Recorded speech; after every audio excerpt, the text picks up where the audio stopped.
បាត់ដំបងសម័យលោកម្ចាស់ភាគទី2ព្រះចៅពុទ្ធយត់ហ្វាចលាលោកនេះបានលើករាជធានីពីធនបុរីដែលនៅត្រើយខាងលិចមកតាំងនៅត្រើយខាងកើតទល់មុខក្រុងចាស់វិញមានឈ្មោះថាក្រុងទេពមហានគរនៅពេលនេះអុកញ៉ាយមរាជប៉ែនបានចូលមកប្រទេសខ្មែរវិញដោយមានការសំគំនិតគ្នាជាមួយនឹងអុកញ៉ាក្រឡាហោមស៊ូដែលទៅនឹងបានឡើងស័ក្តិជាសម្ដេចចៅពញាស៊ូអុកញ៉ាយមរាជប៉ែននិងសម្ដេចពញាស៊ូបាននាំគ្នាសម្លាប់សម្ដេចចវាមហារាជមោនិងគ្រួសារទាំងអស់សម្ដេចចៅពញាស៊ូក៏ឡើងកាន់អំណាចជាសម្ដេចចវាស៊ូតមកទៀតថ្ងៃក្រោយមកសម្ដេចចវាស៊ូចង់កាន់អំណាចតែម្នាក់ឯងក៏រកឧបាយសម្រាប់អុកញ៉ាយមរាជប៉ែនទៀត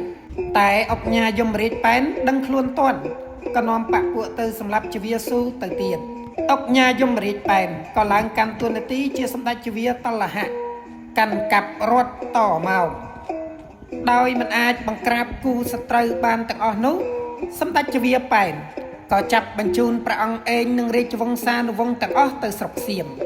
ព្រះចៅសៀមបានទទួលព្រះអង្គឯងយ៉ាងរាក់ទាក់ហើយចាត់ទុកជាបុត្រចិញ្ចឹមនៅពេលដែលចវាប៉ែននាំទ័ពទៅស្រុកសៀមនោះបកពួកខាងចវាមកបាននាំគ្នាចូលមកក្រុងឧដុង្គហើយលើកអុកញ៉ាដីចូលតេនឲ្យឡើងជាសម្ដេចចវាតេន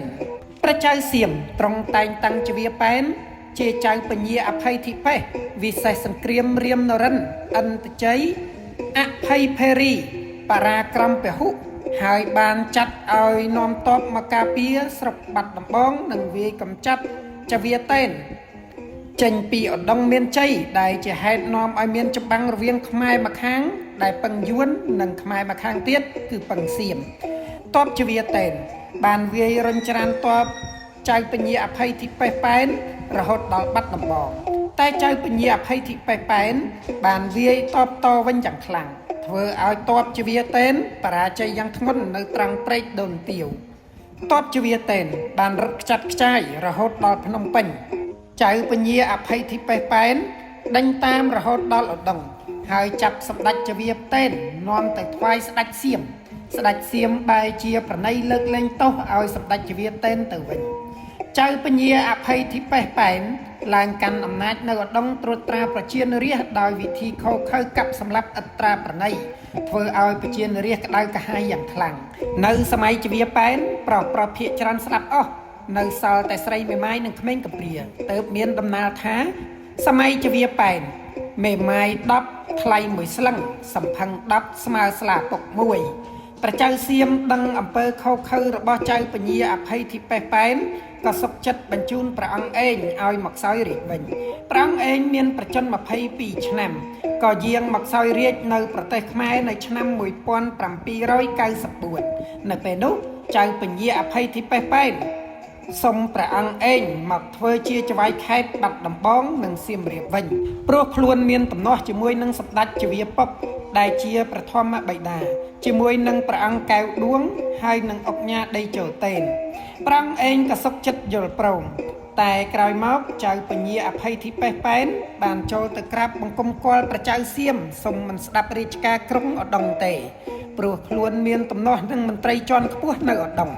ដោយខ្លួនសុំឡើងសួយសារអកមកខាងព្រះចៅសៀមវិញព្រះចៅសៀមមានប្រតិយអំណរក្រៃពេកក៏ផ្ញើព្រះរាជសារមកថ្វាយព្រះអង្គឯងសុំខេត្តបាត់ដំបងនិងសៀមរាបព្រះអង្គឯងមិនព្រមតែក្រោយមកក៏ដឹងថា